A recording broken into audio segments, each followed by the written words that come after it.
Hello and welcome to episode 45 of TNA Top 10. Back from hiatus and a trip to Las Vegas. We are going to talk about football today. Today is the 2024 SEC football preview. Andrew, are you excited? First off, Terry got that fucked up already. It is season 2, episode 1, the football, and we are back, baby. We are back for some serious talk about the pigskin, and why not start with the kings of college football, and that's the SEC. Southeastern Conference officially ends divisions last year. We'll get into it. But, Terry, why did we start with the SEC this year?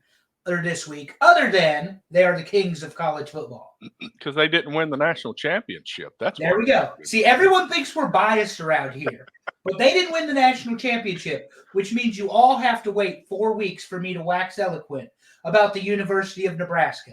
10-2, 11-1, possibly. There is 11 winnable games on that schedule.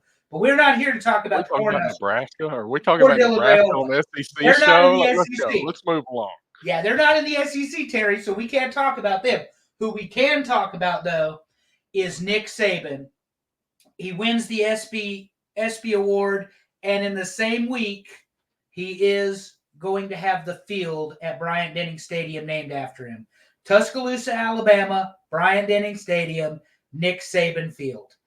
That didn't take long, did it, my man? Not at all. They're going to get right on top of that. And we can say roll tide because come the Iron Bowl, me and Terry will both be at Bryant-Denning Stadium in Tuscaloosa, Alabama, watching a football game on Nick Saban Field. We got to look into those tickets soon. We probably need to pay for those. Oh, and figure out the larger issue, which is probably the hotel. Well, we may be staying in Huntsville and driving down. Who knows? Who cares? We're going to have fun doing it. But we'll be watching Kalen DeBoer. I was going to say, Alabama's with a new man for the first time in 17 seasons. Oh, yeah. And we're happy to see it down here in my neck of the woods. Are you, though? Because this is the thing, and we're going to get into it on this Top 10 show. How much of a step does Alabama, the system, the machine, the institution, really lose? Well, we doubted DeBoer all season last year, and we caught a bunch of crap for it. He did a lot. Winning, and he kept winning, and he kept winning. And you said the same thing I was going to say. He did a lot with far less than what he has in Tuscaloosa. Absolutely. Money, facilities, players, coaches. I don't know that DeBoer misses a step. He is probably in the most competitive conference in the country, though. And I don't know that it's close.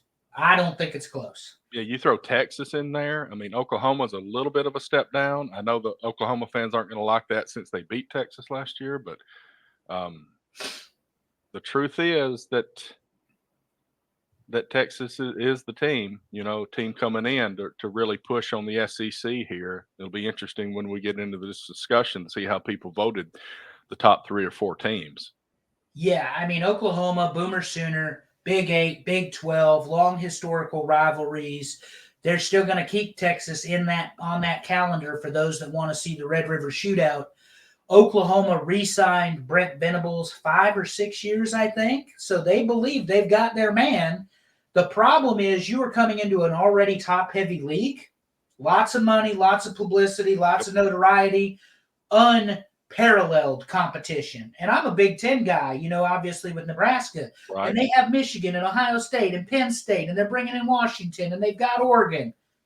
None of that matters. This is the standard in college football in the Southeast Conference. And we have the haves and we have the have-nots. The difference is this year, some of those have-nots are teams that have won national championships. Well, and we used to have haves and have-nots sometimes with the divisions, but we don't have that anymore. We got 16 teams going for the top 2 spots, and that could get pretty interesting. Well, it could get pretty ugly because you could have theoretically 3 12-win teams. Absolutely. Unless they've got it comboed enough that they can. And I haven't dug deep enough into all the schedules. We didn't do that much research. No, to see if they've got it comboed where that would be a scenario, but I wouldn't think so. I think they've got it mixed up enough because we're going to get into some schedules. You talk about Georgia, Kings of the SEC, and let's preface this conversation, Terry. 3 times undefeated in the regular season and in conference play. Only 2 losses in the last 3 years were in the SEC championship game to Nick Saban's Alabama. We just said it. Nick Saban ain't there no more. There is no SEC championship game no more, in that there is no East and West. So all of a sudden, this gets a hell of a lot more interesting. It does. And I don't know, do we want to – I mean, what else is there new in the SEC this year to talk about other than, we've got a 12-team playoff. That's more general to NCAA football. So there's quite a few teams in the SEC that could possibly go. I've heard upwards of 4 teams from the SEC going. Well, one of the things I verified before we got on the air, because I do a little research for these, but not a lot. Nobody get crazy. Come on now. The research happens on the wrestling podcast. Yes. But anyway, is that there is no set limit. They could have, theoretically, 5 or 6 teams represent the SEC once you get past the conference champion. Right. So they're going to have the top 5 or 4 conference champions. That's automatic. After that, it's no holds barred.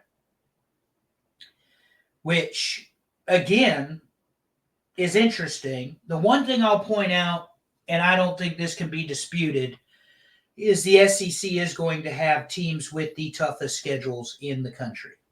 We talked about Georgia. We'll get there. Florida. Nobody wants to be Billy Napier this year. We'll probably get there. Look at Tennessee. They didn't draw an easy road. Texas, welcome to the SEC. You've got Oklahoma and Ole Miss and Georgia.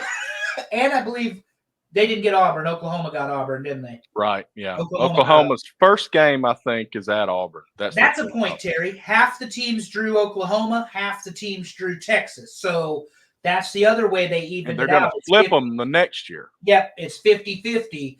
For those Texas and Oklahoma fans, those teams coming in, half of the season you drew Texas, the other half of the teams drew Oklahoma. So, and like Terry said, they'll flip it next year. So the opposite, the other 8, is it 8 or 7? Anyway, teams will go ahead and face Oklahoma and or Texas.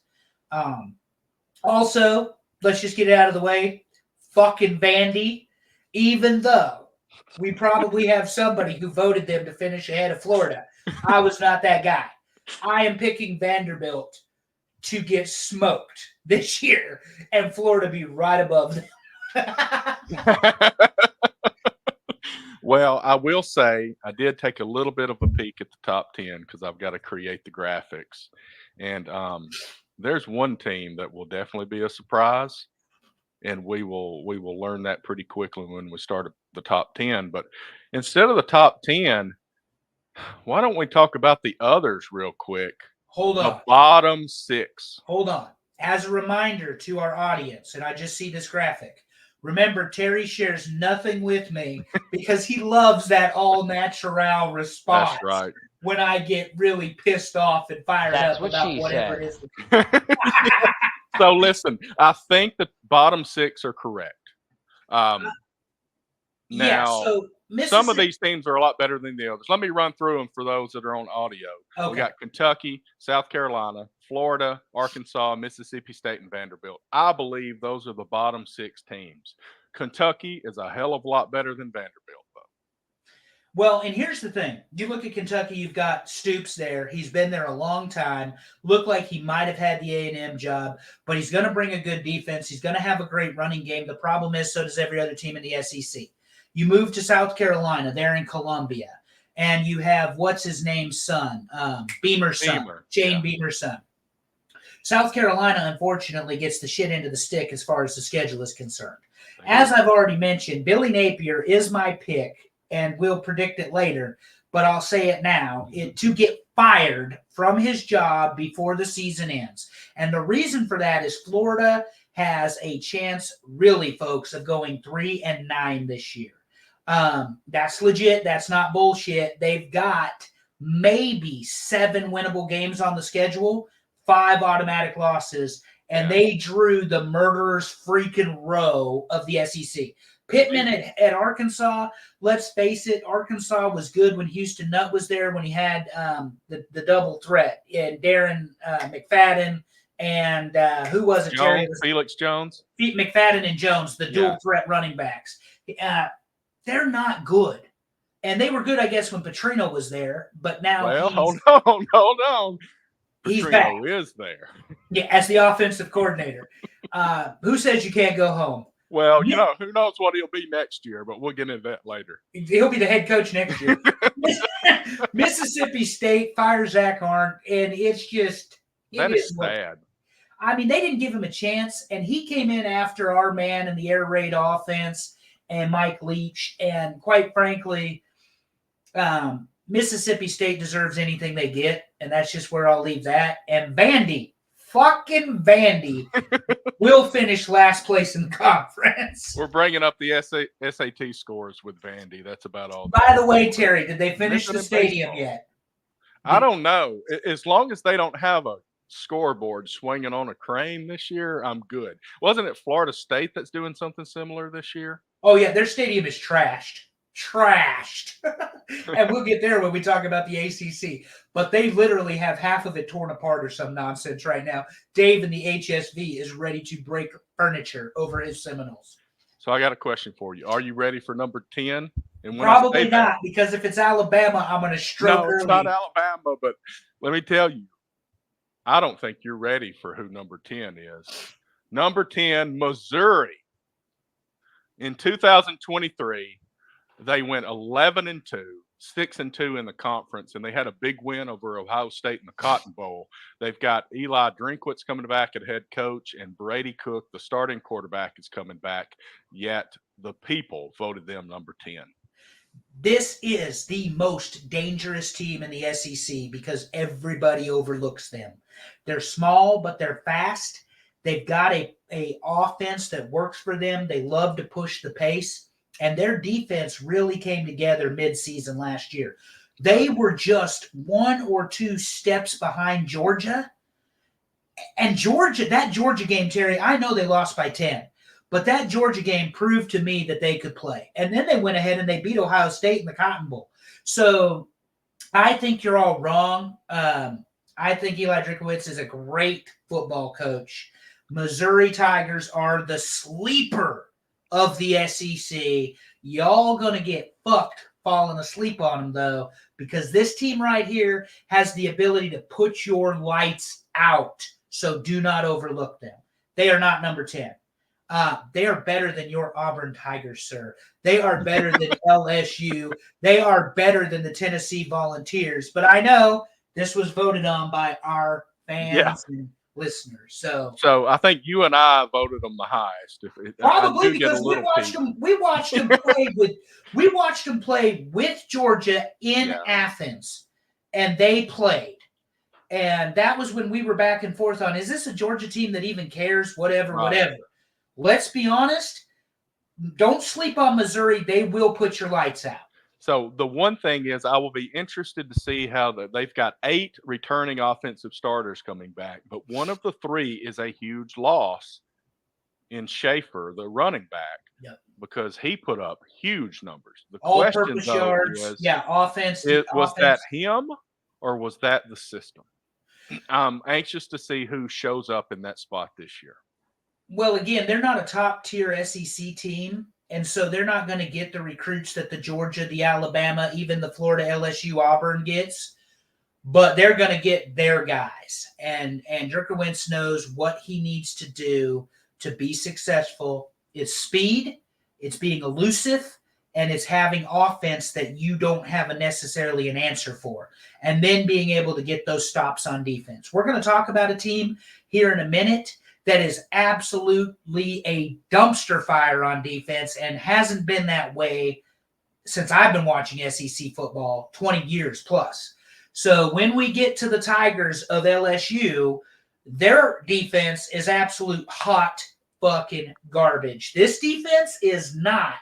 They also are creative enough that they're going to make you miss. Plus, there's some special teams opportunities that they took advantage of with your point, Schaefer, as in their all-purpose yards and leading. So anyway, Terry, I'm high on the Tigers. Go ahead. I was going to say my final thought on Missouri is I think there's a collection of teams, about 3 or 4 teams that are between about 6 and 9 on this list that can be interchangeable. But Missouri, in my opinion, is sitting on top of that group. The voters put them below that group, but I think Missouri should be on top of that group. And quite frankly, that may be ignorance, and it's no offense to our fans because we want okay. you to keep voting. Keep voting. Don't feel like you're. Don't feel like you have to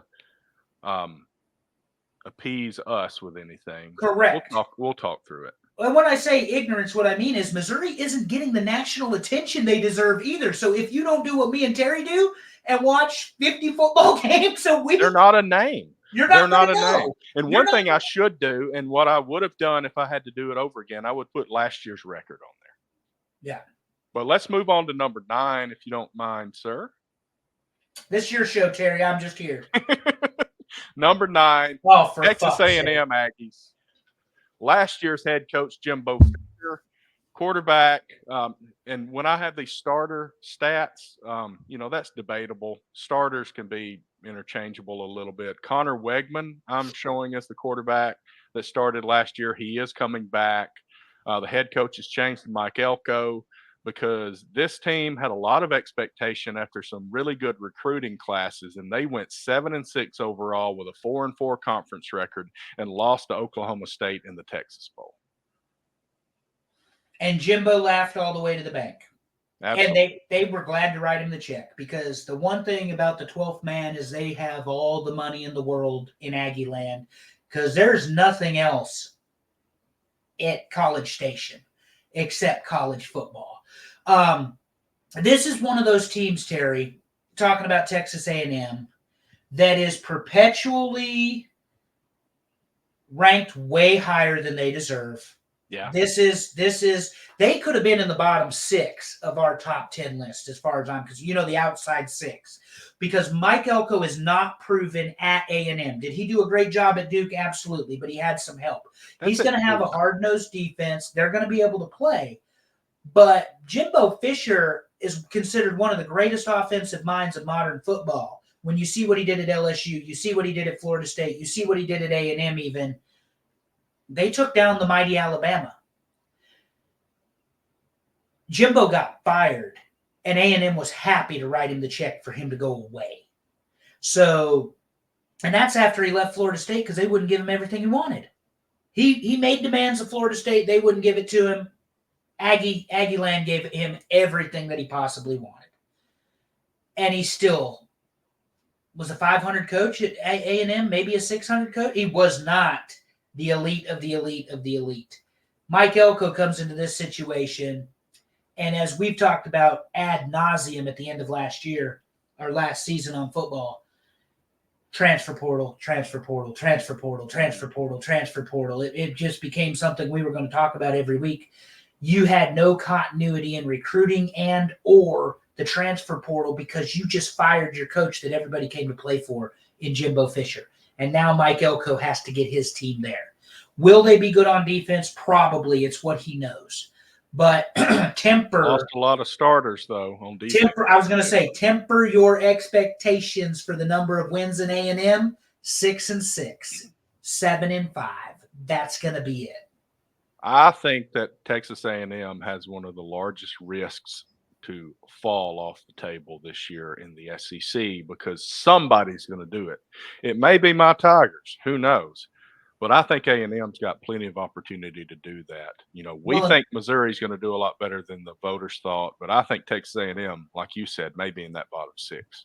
Well, and let's not forget, they drew Texas. They draw Alabama. They drew LSU. This is not an easy schedule they're going to have either. And they got no excuse, though. They're sitting right there in Texas where all these recruits are, and they've got all this money. What is their excuse for not winning any championships ever? They got one who knows how long ago. Right. And my thing is about the Texas thing is I'm going burnt orange before I'm going Aggie red. Yeah.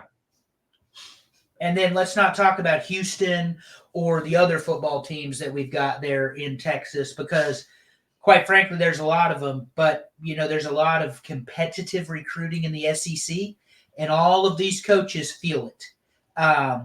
Every single one of them. And we know that Saban, toward the end, finally told the truth when he said that, I don't know what the dogs are barking about, but when he said that they're coming this way. Hold on. They're fine. They're fine. No, why don't I? They're barking. Anyway, Saban's statement was that, that the transfer portal and NIL ruined college football, in his opinion.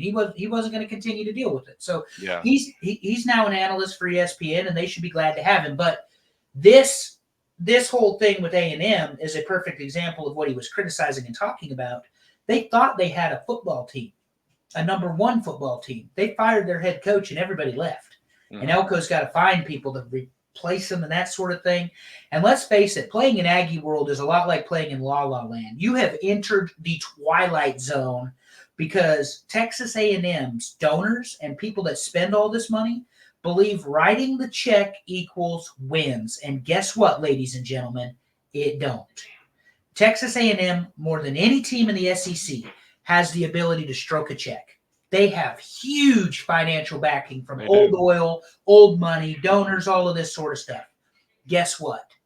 They still finish in the middle to the bottom of the pack. 6-6 at best. So I do have a thought on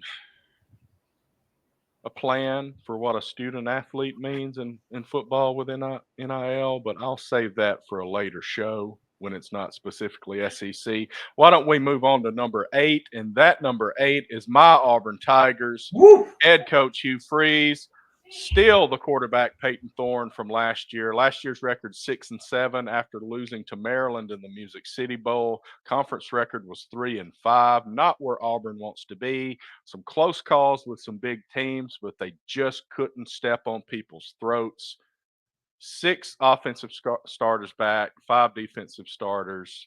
They've added some good pieces, but they're young. A lot of hope in Auburn, but, it might be 2025 hope. That's kind of where we are.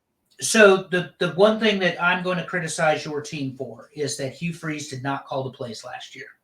And that was a mistake. Talk about it all the time. I love him. My man, Dr. Tom Osborne, he was the head coach of the University of Nebraska, but he was also the play caller. He was one of the very first head coaches that retained that job duty. He called all the plays. Guess what happened when he called plays, Terry? They won football games. Right. What happened when Freeze was at Ole Miss and he was calling the plays? They beat Alabama, not once, but twice. 2 in a row. So, and he's the only guy to ever do it. Mm-hmm. So, my point to say any of that is Hugh Freeze has got to get back on the field, start calling the plays, and dialing up the creativity. The other thing Auburn needs to do earlier than they did this year is find who the hell they are. Are you a running team? Fine. Then we run on 3 downs. Do you throw the ball? Fine. We throw on 3 downs. But damn it, you better make it, because there were some very painful possessions for the Auburn Tigers last year, absolutely, where it wasn't 60 seconds and it was punt. Yes, so we can't have that. Cannot do that in the SEC. You have to have ball control. You have to play good defense. You guys need a pressure-first front 4 that can give the back end time to catch some of these speedy receivers you're going to see out of Missouri, out of Ole Miss, out of Alabama, out of Georgia. If you don't have that, it's going to be a long day for everybody, and Auburn finishes 6-6 again. Realistically, looking at the schedule, they should win 8 games. But there's a lot of shoulda, woulda, coulda before you ever snap the ball. So they should win 8 games. There's probably 10 winnable games on their schedule. They should win 8 games. But make no mistake about it, this team is in a full-fledged rebuild. And I don't make excuses for him because Terry's the co-host. Yeah. Auburn is not the Auburn that we knew 10 years ago. So they are in a full-fledged rebuild, and hopefully Freeze does not open mouth, insert foot too many times this season, because he has done that in the past as well. A lot. Well, I think there's 3 games, honestly, and this gets into that Missouri thing. They play at Georgia and at Alabama, and then they play at Missouri. Unless Missouri is not as good as we think they are, I just don't see Auburn going into Columbia and winning that game. So I think there's 9 winnable games. Luckily, they have A&M and Oklahoma at home. The trouble with the Oklahoma game is it's really early in the season, Yeah. and there's some young receivers.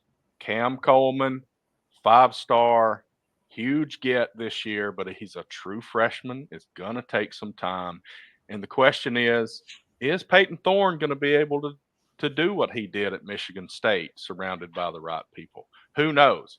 But with Hugh Freeze calling plays, there's a lot more possibility of that, and that's what we got to hope for. So it's a big question mark for Auburn. It could be 6-6. You know, luck could hit, and it could be 10-2. We'll Nebraska landed a number 4 4-star recruit defensive lineman today. That's our Sunday Kool-Aid for today. And that Dylan Raiola will be the second starting freshman since Touchdown Tommy in 1992. Because at some point I'm going to tell you.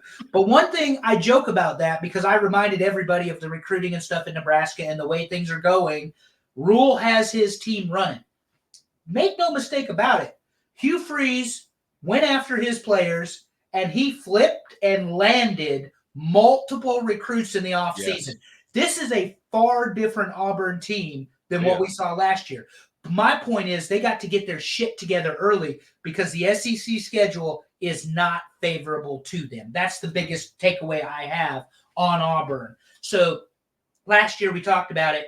It took them 3 or 4 games to figure out who they were. They can't wait that long this year. Nope. Going out of camp into game 1 and 2, they better have it figured out pretty quick because to your point, they play Oklahoma game. 4th game, I think. 4? Yeah. 3 or 4. Yeah. And Boomer Sooner will be coming to play because here's the thing about Oklahoma.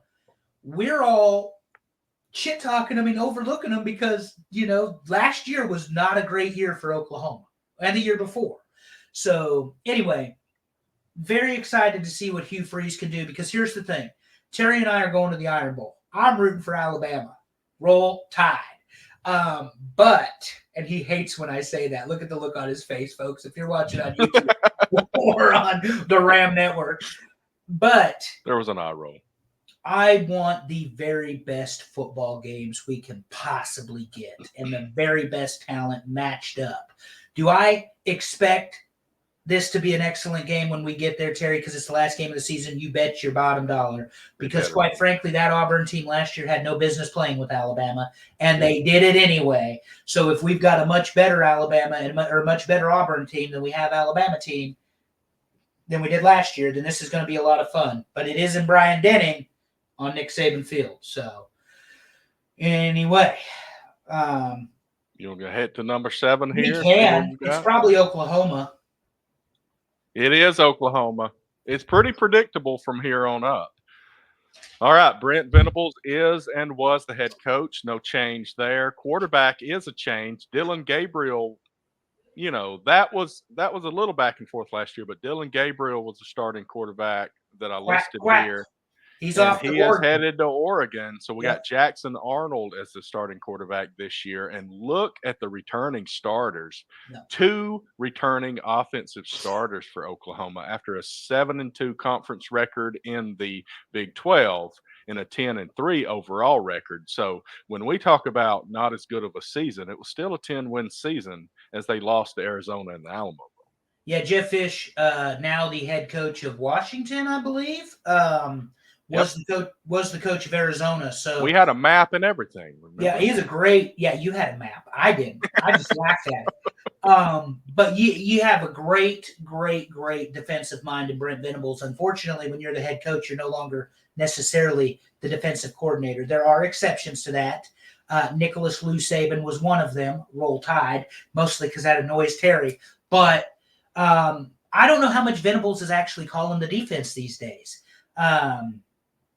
I don't know what you could possibly do different if you're Oklahoma. They've got to be able to get stops. They're going to have to run the ball some. One thing that the Sooners were characteristic of for the last 2 decades.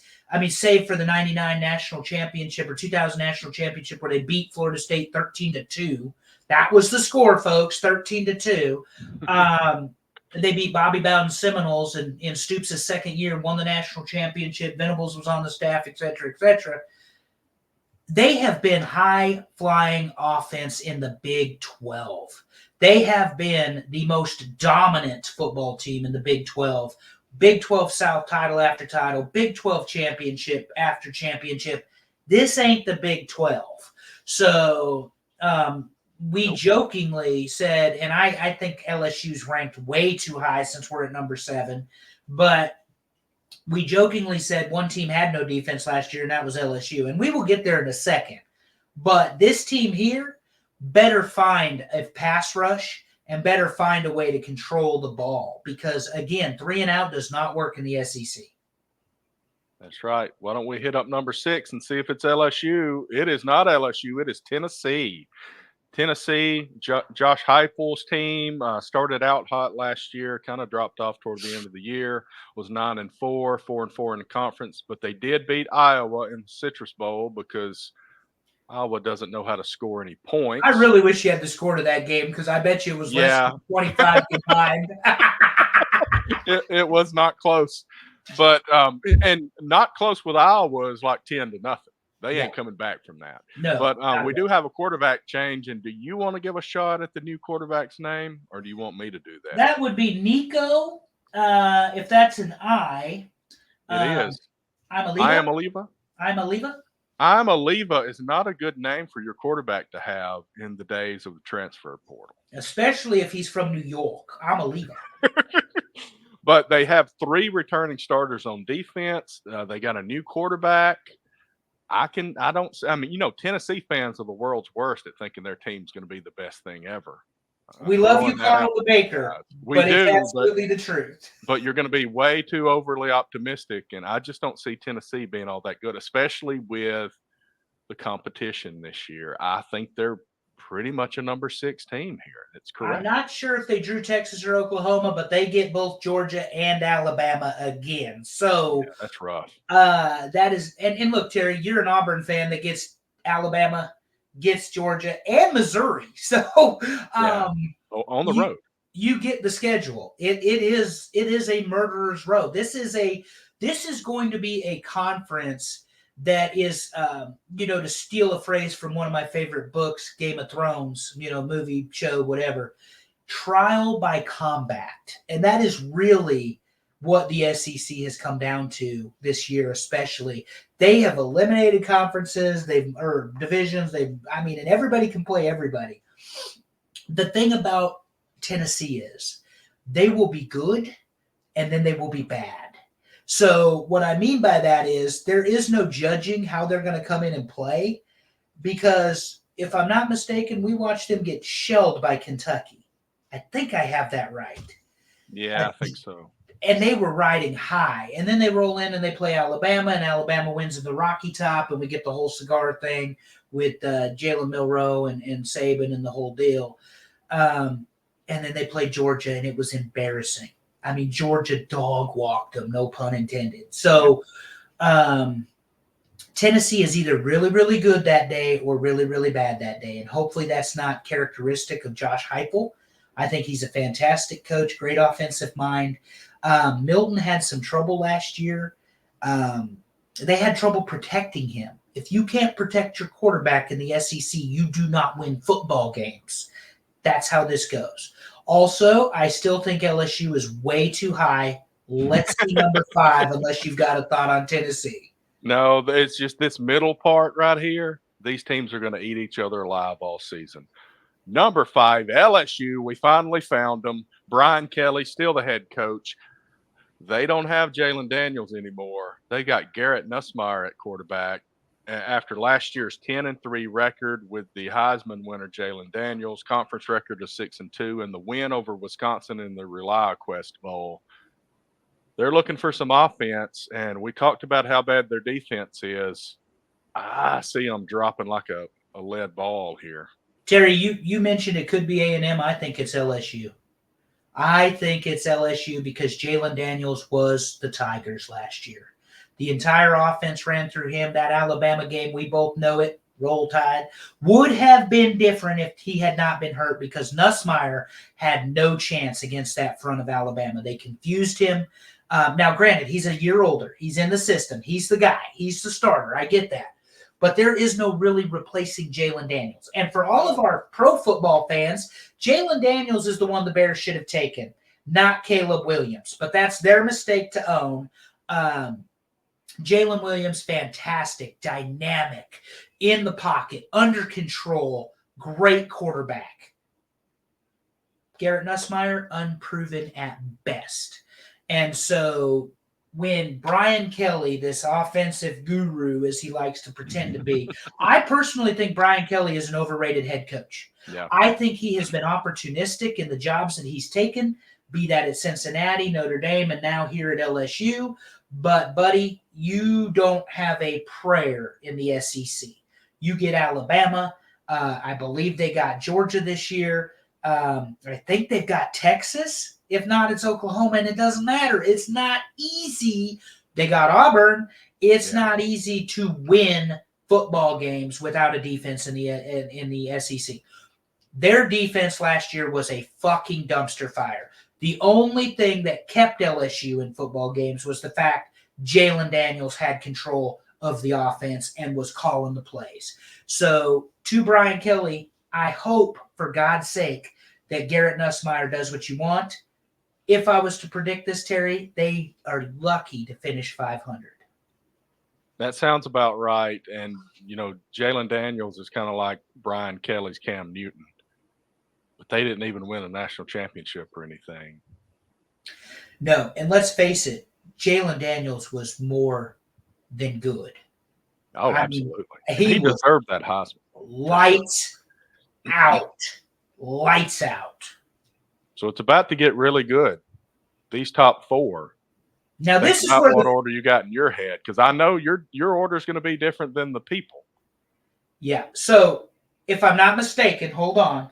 Okay. We have Georgia, Alabama, Texas, and Ole Miss left. That's right. My finish would be, just so everybody knows, I don't see this, Texas, Alabama, Ole Miss, Georgia. All right. Let's see how close you are to the people. Texas, number 4, just like you predicted. A little lower than I had them, honestly. I had them at number 2. Steve Sarkisian is the coach, as he was last year. They went to the playoffs. They got Quinn Ewers coming back, 12-2. They lost to Washington before Washington lost the college football national championship game. Their conference record last year was 8-1 in the Big 12. Their only loss was to Oklahoma. They've got 5 starters coming back on offense and 5 starters coming back on defense. And they've got a Manning as a backup quarterback. And that's what I was going to say. And this year, they're not afraid to use it. So last year, they didn't want to break the plastic, the whole break for emergency sort of thing, Terry. They didn't want to do that last year. This year, there's no repercussions of them doing so. So if for some reason Ewers isn't getting it done, Arch Manning will make his debut in Texas to play football. I know it's going to pain one of our good buddies, James El-Karai, that Texas is only 4th on this list. But Texas, like Oklahoma, has been playing in the Big 12. And this is the SEC. I don't want people to think that we're in love or infatuated with the SEC. But what conference drafts more pro football players? What conference wins more national championships in the last 25 years? What conference day in and day out, month in and month out is everybody talking about? Which conference has the big money contracts? It's not the Big 12. So, that being said, fun anecdote about Steve Sarkisian. He was talking, I saw one of my famous reels, I love to watch. And we were talking, Sarkisian was talking about the 3 greatest football coaches in his opinion. Bill Belichick, okay, yeah, it's hard to argue. Nick Saban, Pete Carroll. So he worked for Carroll at USC, obviously, as an offensive coordinator. They win, those 2 out of 3 national championships. He works for Saban. They win national championships. He said the lesson that both men taught to him in their own way, because you couldn't have 2 different people than Nick Saban and Pete Carroll, personality-wise. Just completely different individuals. Is that in order to be successful, you have to be yourself. And until he got sober, he couldn't be himself. So it was a really interesting and powerful interview. That being said, I think Sarkisian knows. I think Sark knows what the SEC means. He also can play with them. He knows he can play with them. But it is a murderer's row because he drew Ole Miss and he drew Georgia, and I think he might have Alabama. He does have Alabama. So there is no easy path to victory for these top 4 teams is the point, because we're going to just be repeating ourselves over and again. Anyway, I think Texas is in the right place. And remember, finishing 4th in the SEC could be a 2-loss, and you could still be in the playoff. That's right. Just keep that in mind because it's. We'll talk more about that later.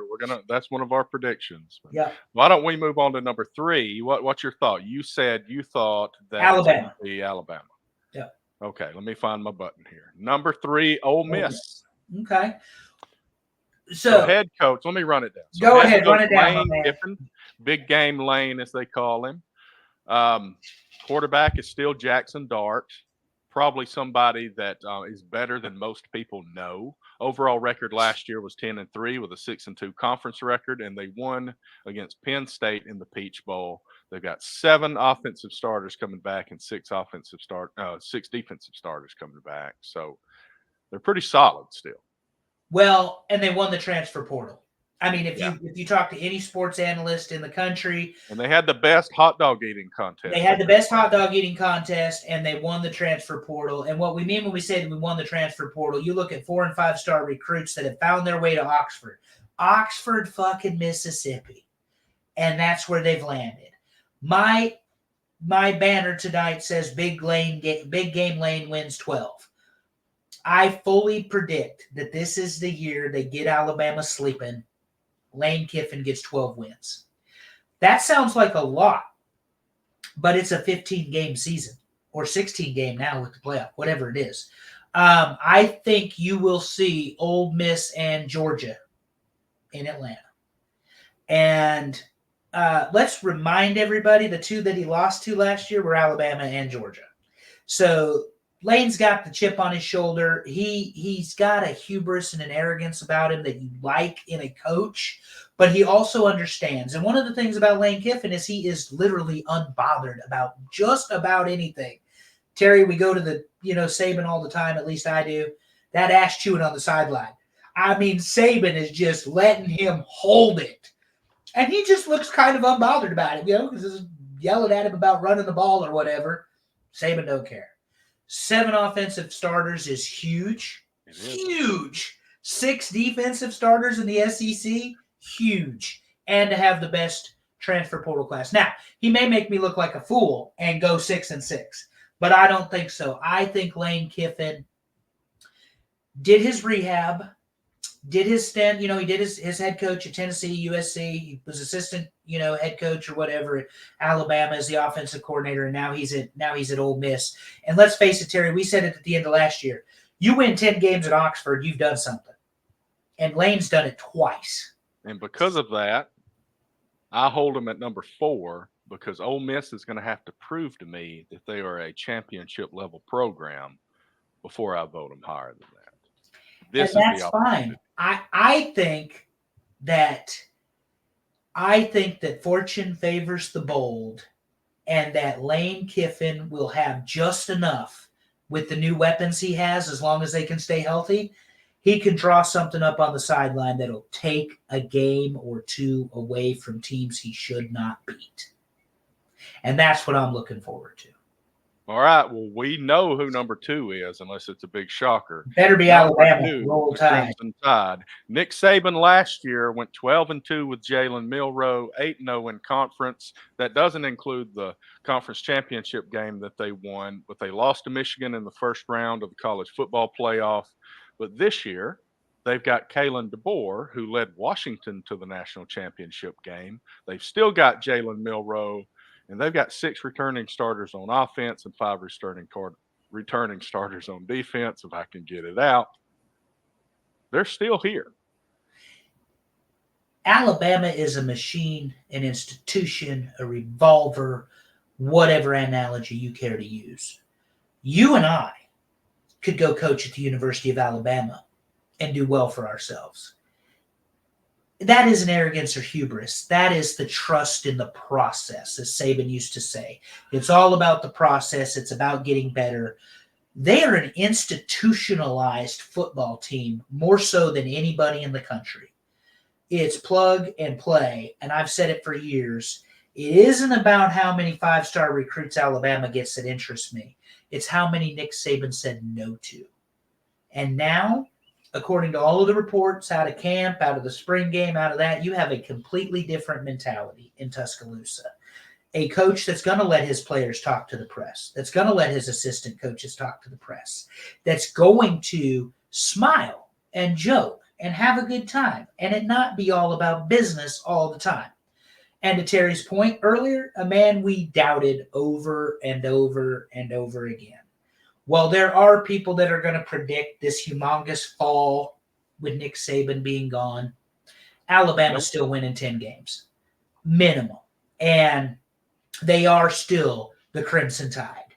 So as long as Nick Saban's processes are in place, the institutional mechanisms that Kalen DeBoer will never, ever, ever think is a good idea to replace, the Tide are always in contention.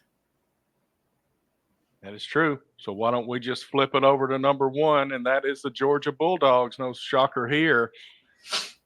Kirby Smart still the head coach here. Carson Beck still the quarterback. 13-1. The only loss last year was to the Crimson Tide. 8-0 conference record before losing the conference championship.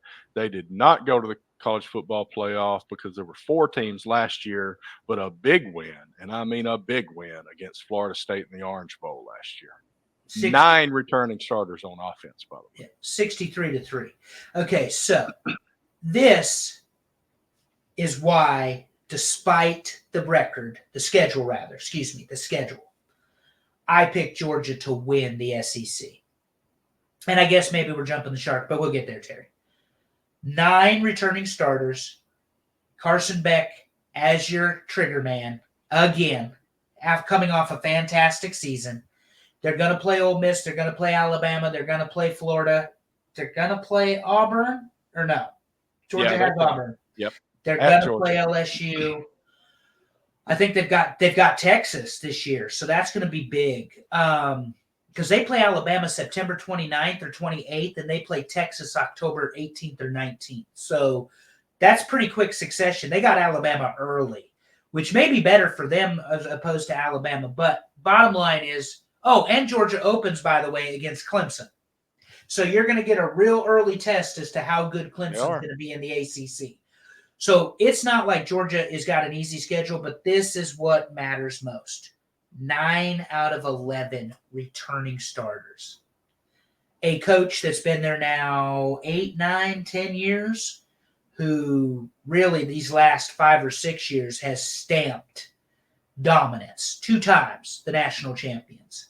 3 times in a row undefeated during the season. The only losses coming in the SEC championship games to, Jalen Milroe this last time in 23 and Bryce Young and his offense in 21, I believe it was, or 22. Yeah. So, and then they went on to trounce him in the national championship game. So Kirby Smart, the greatest Nick Saban disciple ever. And that tree is huge. But Kirby waited long enough. He's got his guys. Georgia, like Alabama, it's institutionalized. 10 wins is a losing season in Athens these days. And you don't think for one second that Georgia thinks they could have won that national championship if they'd been in the playoff last year? I absolutely believe. And a lot of other people think that too. I believe Georgia could have won it and maybe would have won it if they had been in instead of Alabama, honestly. The quarterback or the center with the snapping the ball problem. But anyway. So no big shocker with Georgia at number 1. I mean, I think everybody knew this was going to be the case. Until you take them down, how can you not be number 1? Right. And nobody in the last 3 years has beat them in the regular season. That's right. And nobody has ever done that, by the way, Terry. So why don't we do a little something fun? Let me run down the top 10, then we'll get into that. Number 10, Missouri. Number 9, Texas A&M. Number 8, Auburn. Number 7, Oklahoma. Number 6, Tennessee. Number 5, LSU. Number 4, Texas. Number 3, Ole Miss. Number 2, Alabama. And, of course, the number 1 team in our list, Georgia. And I got a little bit of ahead of myself because I'm excited for this next part. Why don't we make some predictions? 2024 Southeastern Conference preseason predictions, and I've got some questions for you here. 5 questions. We'll run through them pretty quick. Which 2 teams go to Atlanta and who wins? You first. Georgia, Ole Miss. Georgia wins a close one. I've got Georgia, Texas with Georgia winning.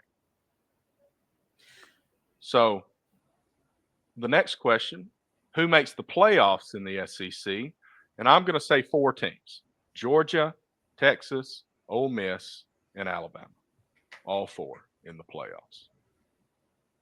Agreed. Add Missouri. Missouri. That's a bold statement there. All right, I like it. And I'm going to actually document these this year. Last year we just kind of said stuff and forgot about it. Yeah, 4 plus Missouri. I think SEC dominates this first 12 team playoff. All right, here's a fun one. Now I'll save that for last. Which teams are overrated this year in the SEC? Tennessee, Texas A&M, LSU. Florida's not overrated. Everybody thinks they got a bullet to their heads. Well, because the thing we didn't talk about with Florida, Terry, they also drew A&M, Miami, UCF, and they're playing the whole state of Florida State. Yeah. And then they got the conference schedule. So it's gonna be bad. So they're not overrated. I think honestly it's Tennessee, it's LSU.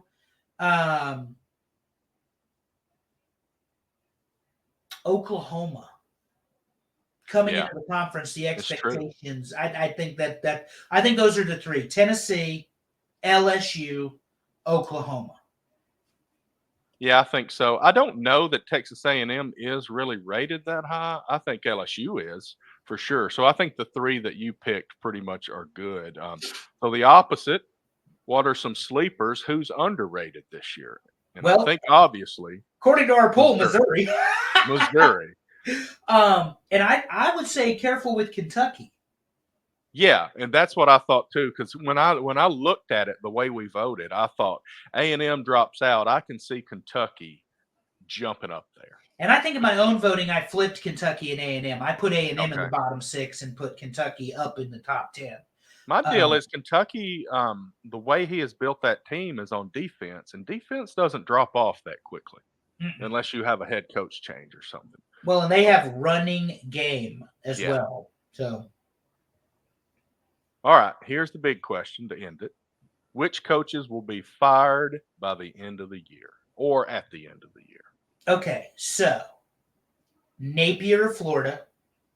I didn't think he'd survive last year, to be quite frank. This year, I don't think he has a chance. Unless all of a sudden Florida wins all these games, there's no way there's no chance. If they do, that's the story of the year. And that would be, I'd get on that train like the Tebow days. Oh, yeah. Beamer, South Carolina, probably gone. Really? Okay. Yeah, I don't think so. Well, he's not very good. Brian Kelly better be careful at LSU. Elko better not fall on his face at A&M. They'll drop him like a used rubber in a frat house on a Friday night. Whoever Vandy's coach is, he's always on the hot seat. Well, if he wins one conference game, they'll give him a 5-year contract. If Hugh Freeze has a scandal and or bad season. Yeah, we got to rule. That's the thing. It's like, which of these guys could possibly say something stupid in a DM to somebody on Twitter? Hugh Pittman, Arkansas, definitely on the hot seat. Pittman's got his understudy sitting there waiting on him, and he's been in the lead role before. So that is Kind a of. dangerous place to be. Well, that's what I'm saying. We'll get there when we talk about the Big Ten, but Ohio State, you got Ryan Day, the head coach. Chip Kelly's your offensive Oh my coordinator. goodness! Think You about gonna tell Chip me Kelly as the head coach at you Ohio State. you gonna tell me that's an accident that Chip Kelly just sitting there in waiting? Um, buddy, I don't mean to predict everybody, but I mean, in all seriousness, Pittman's on the hot seat. Yeah, Napier's on the hot seat. I think Beamer honestly is on the hot seat unless South Carolina's okay going 5 and 6 games. Because you got to remember, they had what's his face from Notre Dame who talks like a bulldog, who's got the Lou Holtz, and then they had Spurrier. But those are really, and I guess they had what's his face that beats himself up and bleeds all over the place. Saban's guy, defensive court Muschamp. But they had the minimal success and then they failed. I mean, Steve Spurrier walked on him in the middle of the season at the University of South Carolina. So I would be very cautious with South Carolina.